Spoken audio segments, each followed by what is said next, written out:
우리가 이사야서 43장 말씀을 읽는 날입니다.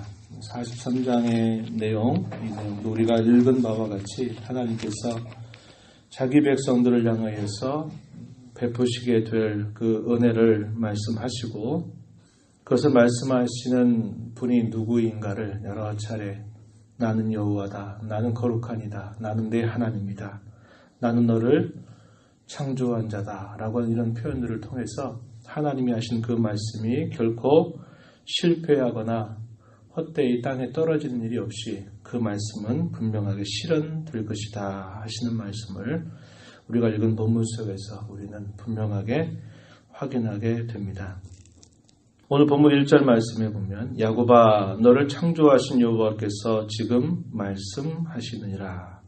이스라엘아 나를 지으신 이가 말씀하시느니라. 너는 두려워하지 말라. 내가 너를 구속하였고 내가 너를 지명하여 불렀나니 너는 내 것이다. 창조하신 여호와다.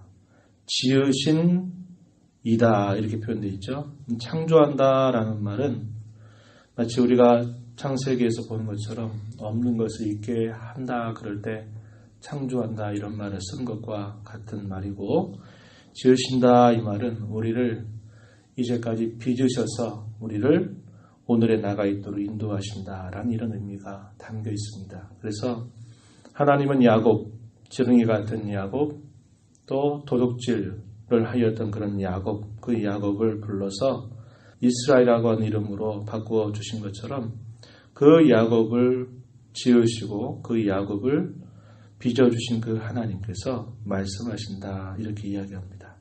또 그 표현 속에는 지금 말씀하신다 이렇게 표현하죠. 옛날에 말씀하셨다라는 게 아니라 그 말씀하시는 그 하나님이 현재성을 강조하고 있는 그런 표현이 되는 것입니다. 그 하나님께서 뭐라고 말씀하시는가? 두려워하지 말라라고 말씀하십니다. 내가 너를 구속하였고 내가 너를 지명하여 불렀어. 너는 내 것으로 삼았으니 두려워하지 말라.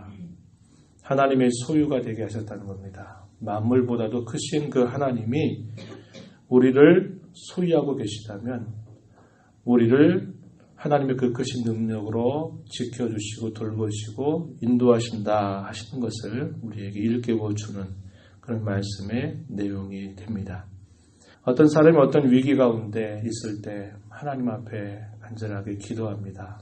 기도하는데 그 위기 속에서 기도할 때 하나님께서 마치 기도하는 중에 그의 심령 속에 이렇게 말씀하신 듯한 음성이 든다 생각해 보세요. 두려워하지 말아라. 내가 너를 구속하였고 내가 너를 나의 것으로 삼았다. 이런 말씀을 그의 마음속에 떠올려 주신다면 그 사람은 어떻게 생각할까요? 오늘 내 기도를 하나님께서 들어주셨다.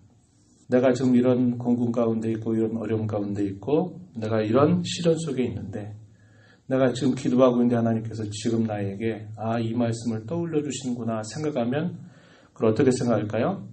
기도의 응답으로 생각하겠죠. 그리고서 감격할 것입니다.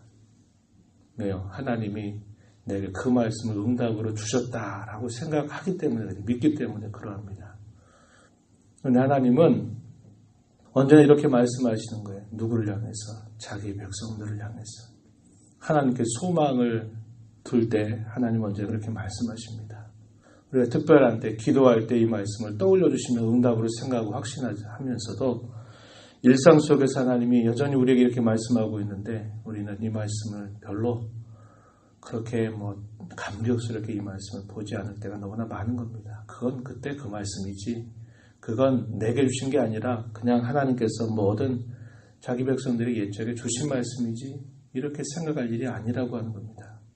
하나님께서는 옛적에 자기 백성들 범죄와 고통과 아픔 가운데서도 하나님을 자꾸 바라보고 의지하는 그 백성들에게 하나님은 이렇게 말씀하셨는데 그 말씀하신 하나님은 오늘도 살아계셔서 오늘 저와 여러분에게 말씀하시는 겁니다. 그리고서는 어떤 형편과 처리 속에서도 흔들리지 말고 기울지 말고 오직 하나님만을 의지하고 바라보라고 이야기하시는 겁니다. 기도원 가서 기도해서 떠오르면 그것이 응답이고 일상 속에 하나님 이렇게 말씀하고 있는데 이 말씀은 아무런 것이 아닌 것처럼 여긴다면 우리 하나님을 진실로 신뢰하는 게 아닐 것입니다. 오늘 내게 주신 이 말씀이고 이 말씀은 변함없는 하나님의 약속인 줄 기억하고 매일매일 현실을 하나님 앞에 살아가는 그런 삶을 힘써간다면 주께서 하신 이 말씀대로 주님 우리를 이끌어 주신다는 것을 우리는 확신할 수 있는 것이죠. 하나님의 이러한 돌봄은 비유적으로 이렇게 표현합니다. 2절 보십시오. 내가 물 가운데로 지날 때 내가 너와 함께 할 것이고 강을 건널 때 물이 너를 침범하지 못하게 할 것이고 불 가운데로 지날 때에도 타지 아니하게 할 것이고 불꽃이 너를 사르지도 못하게 하겠다. 우리 머릿속에 그려지듯 아주 선명하고 분명하게 이렇게 말씀해 주는 겁니다. 이런 위기, 이런 어려움, 눈앞에 보이는 분명한 그런 어려움들 속에서도 하나님께서는 지켜주시고 보호하신다라고 말씀하고 있는 것입니다. 이 땅에 사는 동안에 우리가 어떤 육신의 아픔에서 벗어나면서도 정작 우리의 영혼이 건진받지 못한다면 그것은 참으로 귀한 일이라고 볼 수 없겠죠. 이 땅에서 우리가 몸이나 어떤 우리의 삶의 어려움이 있어도 우리의 영혼이 영원한 삶을 두고 우리가 늘 하나님 앞에 건짐을 받을 수 있다면 그것은 복된 것입니다. 내 몸이 성한 채로 지옥에 가는 것보다 내 몸이 성하지 못하지만 영원한 하나님의 나라에 가는 것 어떻게 비교할 수 있을까요? 우리가 이런 말씀들을 읽을 때 단순히 오늘 내게 있는 어려움으로부터 하나님 무조건 다 보호하시고 지키신다. 그것만 바라보는 게 아니라 영원한 우리의 삶을 두고 하나님께서 우리를 이끌어 가신다고 하시는 그 말씀으로 받아야 된다고 하는 것이죠. 그 하나님 우리를 창조하셨을 뿐만 아니라 오늘에 있도록 우리를 빚어주시고 인도하신 하나님이시기에 그분은 우리의 찬송을 받으시기에 합당하신 분이다. 우리에게 일깨워 주고 있습니다. 7절 말씀을 가서 보면 내 이름으로 불려지는 모든 자 곧 내가 내 영광을 위하여 창조한 자를 오게 하라. 그를 내가 지었고 그를 내가 만들었느니라. 하나님이 왜 이런 일들을 행하시는가? 하나님은 우리로 찬송받기를 원하시고 그분의 영광을 나타내기를 원하여서 이렇게 하셨다고 이야기합니다. 요한계시록에 수많은 그런 천군 천사와 구원받은 하나님의 백성들이 천상에서 찬송하는 그 노래의 핵심적인 주제 두 가지. 그것은 하나님께서 창조하셨다고 하는 사실이고 또 하나는 하나님께서 구원해 주셨다고 하는 사실입니다. 창조와 구원.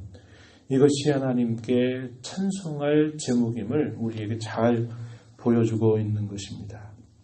이 내용이 21절 가서도 보면 또 이렇게 말합니다. 이 백성은 내가 나를 위하여 지었나니 나를 찬송하게 하려 함이니라. 우리 사람은 처음부터 하나님을 바라보고 그분 안에서 살고 그분을 위하여 살 때 가장 아름답고 행복한 삶을 살도록 설계하셨습니다. 디자인하셨어요. 세상의 폭군과 같은 그런 군주가 백성들이나 그 사람들을 위하는 게 아니라 자기의 욕심을 위해서 무조건 복종시키는 그런 폭군과 같은 그런 군주가 아니십니다. 하나님은 그분을 바라보고 그분을 위하여 살고 그분 앞에 의지하여 살아갈 때 가장 그의 주어진 삶을 아름답고 멋지고 행복하게 살도록 하나님이 해주신 분이에요. 그래서 저와 여러분이 이 땅에 사는 동안 하나님의 영광을 바라보며 살고 그분이 우리를 지으시고 창조하신 이 사실들을 인하여서 언제나 그분께 영광을 돌리는 자로 살아갈 때 우리의 삶은 가장 값지고 행복한 삶이 됨을 우리에게 잘 가르쳐 주고 있어요. 10절 말씀에 가서 보세요. 또 이렇게 말씀합니다. 나 여호와가 말하노라 너희는 나의 증인 나의 종으로 택함을 입었나니 이는 너희가 나를 알고 믿으며 내가 그인 줄 깨닫게 하려 함이라. 내가 그인 줄. 나의 전에 지음을 받은 신이 없었다. 나의 후에도 없다. 나고 나는 여호와다. 나 외에 구원자가 없다. 하나님만이 여호와만이 유일한 너의 구원자지 다른 어떤 것이 그렇게 되지 못한다. 이렇게 말씀을 하시는데요. 하나님께서 나의 증인, 하나님을 드러내는 증인으로 나의 종으로 택하셨다. 이렇게 말씀하십니다. 그 목적이 뭐라고 이야기합니까? 이는 너희가 나를 알고 창조하고 지으신 이를 알고 믿으며 내가 그인 줄 깨닫게 하려 합니다. 그래서 우리 신학의 선배는 그렇게 말하는 겁니다. 인생의 가장 큰 행복이 무엇입니까? 인생의 가장 큰 목적이 무엇입니까? 라고 물을 때 이렇게 대답하는 거죠. 복되신 하나님을 아는 것입니다. 종교개혁자 칼빈이라고 하는 사람은 그렇게 말했어요. 하나님을 아는 것입니다. 그분은 나를 지으신 분이요.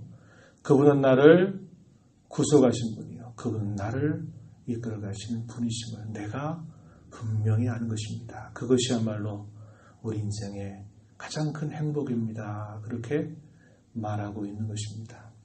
하나님이 저와 여러분의 세상의 많은 사람들 가운데서 그의 전능하신 능력으로 건져주시고 천하보다도 우리를 귀하게 여기셔서 그의 아들까지도 아끼지 아니하시고 내어주셔서 우리를 그분의 소유로 삼은 것을 우리가 안다면 우리는 이 두 가지를 생각해야 됩니다. 10절에서 읽은 말씀처럼 오직 우리를 창조하시고 구원하신 하나님을 알고 믿고 오직 하나님이신 줄 우리가 깨닫고 살아가는 삶이어야 되고 또 하나는 그분의 영광을 위한 것이다 라고 하는 것입니다. 7절, 11절에서 나의 영광을 위하여 창조하고 나의 영광을 위하여 지은 그들을 내게로 돌아오게 해라.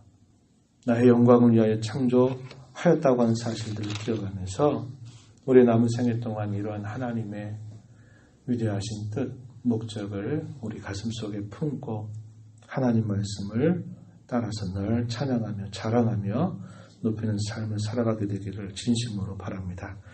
하나님 아버지 감사합니다. 이 새벽 시간에도 저희들을 일깨워 주셔서 주 앞에 불러주시고 오늘도 찬송하며 주시는 말씀에 귀를 기울이며 주신 말씀 따라 살기 위하여 기도하며 여를 시작하게 하신 것 감사합니다.